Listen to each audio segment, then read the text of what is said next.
ቃቲ ሁለቱ ሀሳቦች አይለያዩም ወይ? በአንድ በኩል የፋኖን ትግል የሚደግፍ እንደ ግለሰብም እንደ ድርጅትም ከፋኖ ጋር ያላችሁ ግንኙነት የሚታወቅ ነው። በአንድም በሌላ መልኩ ምስጋና አቅርባችኋል፣ ትግላቸውን እንደምትደግፉ ነግራችኋል። በዚህ በኩል ደግሞ ፍጹም ሰላማዊ ጠጣር የማይወረውር የትግል አደረጃጀት ነው የሚያስፈልገው ወይም ለዛ ነው አድቮኬት የምናደርገው እያላችሁ ወይስ ደግሞ እንደየሁኔታው ይቀያየራል ሀሳባችሁ? ምናልባት እንዳስፈላጊነቱ የትጥቅ ትግል የሚያስፈልጋል ብላችሁ የምታምኑት? አይደለም፣ ፍጹም አይደለም። አሁን ቅድም ባስቀምጥኩልሽ አግባብ ነው። ሀገራችን ውስጥ ሶስቱ ትላልቅ ጉዳዮች ምንድናቸው ብለን የአንድነቱ የጭፍጨፋና ዲሞክራሲ ብለናል። የፋኖ ሬሌቫንስ ሁለቱ ላይ ነው። ፋኖ ያስፈልገናል። ፋኖ በዚህ አንድነቱ ህወሓትን ሰራዊት ለመበተን ያስፈልገናል። ጭፍጨፋውን ለማስቆም ፋኖ ያስፈልገናል። እዛ ላይ ያከትማል። እነሱን ሁለት ጥያቄዎች ከመለስን በኋላ ግን ፋኖ ከዚህ በፊት ሲያደርግ እንደነበረው በታሪክ ሲያደርግ እንደነበረው አሁን ሀገር ስለተረጋጋች ማለት ነው ወደ የቤቱ ይመለሳል ማለት ነው። ወደ የቤቱ ይመለስና የዲሞክራሲውን ጥያቄ በምን እናስኬደዋለን ማለት ነው? በዚህ በፖለቲካ እናስኬደዋለን ማለት ነው። እንደኛ አይነት ፍጹም ሰላማዊ የሆነ የፖለቲካ ተቋም፣ የፖለቲካ ድርጅት፣ የሲቪክ ተቋማት፣ ህዝባዊ አደረጃጀቶች፣ የወጣቶች፣ የሴቶች፣ የማህበራት ያን ትግል ሰላማዊ ትግል ከዳር ያደርሱታል ማለት ነው። ስለዚህ የትኛው ላይ ነው? ከሶስቱ የትኛው ላይ ነው የፋኖ አስፈላጊነት? ሁለቱ ላይ ነው። ሁለቱን ግቦች ያለ ፋኖ ማድረግ አንችልም። ያለ ፋኖ መንፈስ ያይበገሪነት፣ ህዝባዊነት፣ ያለ ደሞዝ ለሀገር መውደቅ፣ ከህዝብ ወገን፣ ይሄ በጣም ወሳኝ ነው ሁለቱን ችግሮች ለመፍታትና ከዛ አኳያ ነው እኛ ፋኖን እንደግፍ አለቀ። ፋኖን ለምን እንደሚፈልገው ግልጽ ነው። የደበቀው ነገር የለም፣ የሸፈነው ነገር ለአሃዱ ቴሌቪዥን የሚመስለኛል ተመሳሳይ ቃል ተነግሯል። ምስክር በሶስት ይጸናል እንዲሉ ሶስተኛውን ሰምተን ይመጣል። ምስክር በሶስት ስለሚጸና ፋኖን ስለ ቃሉ በጣም ይቅርታ እንደ የሆነ ነገር ተጠቅሞ ለመጣል ነው የሚፈልግ። ፋኖ ውስጥ ኢንጂነሮች አሉ፣ ፖለቲካ ሰዎች አሉ፣ የምሁራን አሉ፣ ጠንቅቀው ሁሉ ነገር ያዙ ሰዎች። እነዚህ ፖለቲካውን ማስቀጠል አይችሉም። በቃ ለሁለት ነገር ያስፈልጉናል፣ ለመሞትና ለመታገል፣ በደሞዝ ደም ለማፍሰስ ደማቸው ለመፍሰስ ያስፈልጉናል። ከዛ በኋላ ተመለስ ቀጥል ነው እንሰማዋለን። ሶስተኛውን እንሰማዋለን ዋነኛው። ስለዚህ ፋኖ አሁን ባለው አደረጃጀት አሁን ባለው ራዕይ የአማራ አይደለም፣ በአማራ ላይ ግን ያለ ነው። አማራ ላይ ቤዝድ የሆነ ነው። በታሪካዊ አመጣጡን ደግሞ ስንመለከት የአማራ የሚለው እንደ ፖለቲካ እሴት ከመውጣቱ በፊት ፋኖነት ከኢትዮጵያ ጋር ይኖር እኮ እሴት ነው። በትግራይ እኮ ፋኖ ነበር እኮ፣ በኦሮሚያ ተናጋሪ አካባቢዎች እኮ እዚህ በሸዋ እኮ ፋኖነት ነበር እኮ፣ በወሎ ውስጥም እንደዛ አድዋ እኮ ፋኖ አለው፣ ቅማንት እኮ ፋኖ አለው። እና የፋኖ ሁሉ ጊዜ ከኢትዮጵያ ታሪክ ጋር አብሮ የኖረ መሆኑን መዘንጋት የለብንም። አሁን የተፈጠረ ነገር አይደለም። ቃሉ መዝገበ ቃላትን እኮ አገላብጠን ማየት እንችላለን። የብሔር ፖለቲካ እሱ ሳይሆን በተግባር እየታየ ያለው ነገር እኮ በተግባር ወደሱ ይመጣል። አሁን እንዳልኩት ነባሩ የኢትዮጵያ እሴት ነባሩ የኢትዮጵያ እሴት በአማራ ላይ ቀጥሏል፣ በአማራ ክልል ላይ ቀጥሏል። ይሄ ግን የአማራ ህዝብ የፋኖነትን ባለቤት አያደርገውም ለማለት ነው። የሁላችንም የጋራ እሴት ነው። በሌላ ቦታ ተዳክሟል፣ ተዳክሟል። በሌላ ቦታ አልተከሰተም፣ አልተከሰተም። ግን በአማራ ላይ ብቻ መቀጠሉ የአማራ አያደርግ። የፋኖ መሪ የአማራ ፋኖ ህዝባዊ ድርጅት የአማራ ህዝብ ፋኖ ድርጅት ነው ወይ? የአማራ ፋኖ ህዝባዊ ድርጅት መሪው ጋሽ እስክንድር ናቸው። ይሄን የሚሉት ለአማራ የሚዋደቁት ለአማራ የሚታገሉት ጋሽ እስክንድር ናቸው ይሄንን የሚሉት ማለት ነው። ስለዚህ የአማራ ፋኖ ጉዳይ አሁንም ይመለከተናል የሚሉት ሰዎች ይዘውታል። መጀመሪያ ራሳችንን ነው የምናድነው የሚሉት ይዘውታል። እነ እስክንድር ቡድን ደግሞ አይደለም ኢትዮጵያን ነው የምናድነው ብለዋል። ኢትዮጵያን ለማዳን መጀመሪያ እኔ መዳን አለብኝ፣ እኔ ከስደት ከመሞት ከመፈናቀል መዳን አለብኝ ብለው ነው እያሉ ያሉት። ትግል እያደረገ ያለው የሁለቱ አካል ነው። ስለዚህ የሚያሸንፈው ደግሞ መጀመሪያ ራሴን ነው ማድነው፣ መጀመሪያ መቀመጫዬን እንዳለችው ዝንጀሮ መጀመሪያ ራሴን ነው ማድነው የሚለው ኃይል ያሸንፋል። ስለ ደቡብ አሁን ፋኖ አያገባው፣ ስለ ሐረሪ አይመለከተው፣ ስለ አፋር አይመለከተው፣ ስለ ኦሮሚያ አይመለከተው። እነሱም ደግሞ ድረስልን አድነን አላሉትም። አማራ እየታገለ ያለው ለራሱ ነው። እነሱ አላሰኑለትም። እነሱ ተጎድቷል አላሉትም። የተጎዳው ስቃዩ፣ ቁስሉ፣ ህመሙ ያለው አማራ ላይ።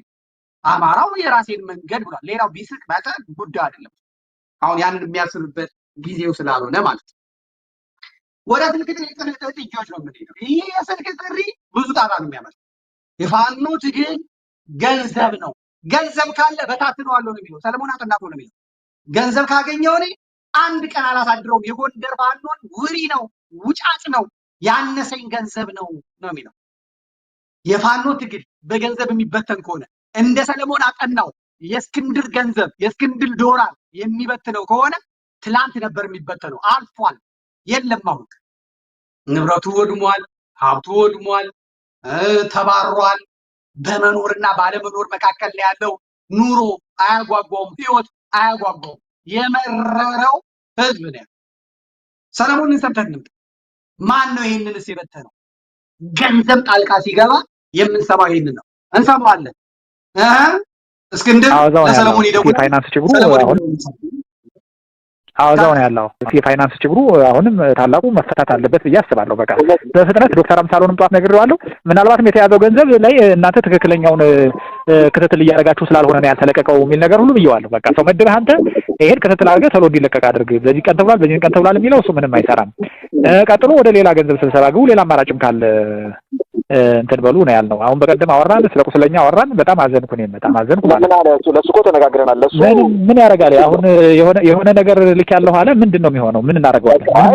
በሱ ተነጋግረናል። ቁስለኞቹን ለብቻ እንድናየው ተነጋግረናል።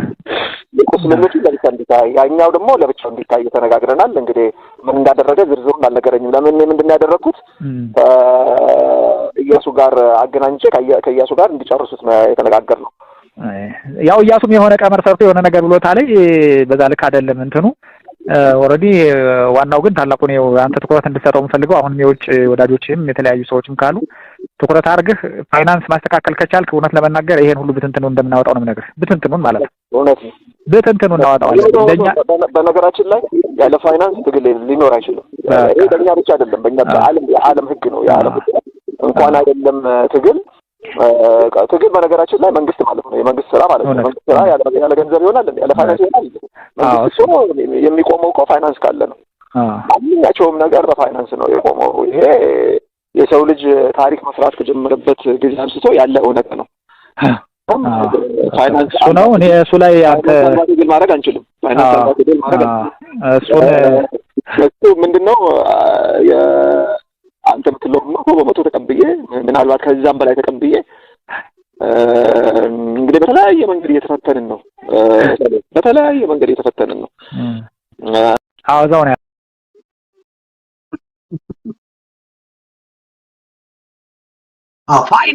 ፋይናንሱ ከተለቀቀልን እንበትነዋለን። እንደጋ አይፈጅብንም። አያችሁ፣ እንዲህ አይነት የፋኖ ሐሳብ፣ እንዲህ አይነት የፋኖ አስተሳሰብ ነው ጎንደር የገባው። ከደረጀ ጋር እየተቀመጠው ይሄ ነው።